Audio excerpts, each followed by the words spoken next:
День муниципального самоуправления весьма необычно решили отметить в Алекминске. В администрацию города пригласили школьников.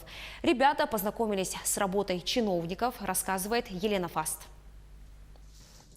В администрации города День местного самоуправления решили отметить необычно. Пригласили на экскурсию школьников. Группа набралась большая, поэтому в кабинетах специалистов стало немного тесно. Организаторы решили не ограничиваться демонстрацией. Каждый из них рассказывал ребятам о участке своей работы.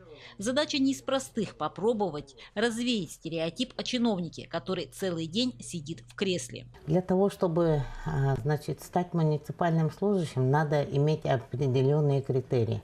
Это, во-первых, по характеру человек должен быть лидером, иметь, много способностей, ориентироваться, самое главное, коммуникабельным, потому что он работает со всеми, с населением.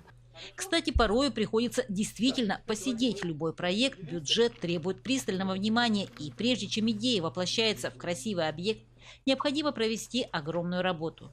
Вопросов прозвучало очень много, но результаты того стоили. Я узнал, что не так все легко делается. С такими легкими вопросами, такими легкими объектами строится большая работа. Это не так все просто. Я узнал, что будет в будущем, в следующем году, что собирается делать.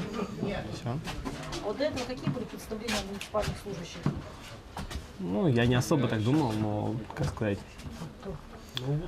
я знал, что это все сложно, я понимал, но сейчас я точно углубился и увидел, что надо делать проекты, надо доказывать, уточнять, лицензировать, грубо говоря, все это. Как казалось, чем занимаются чиновники?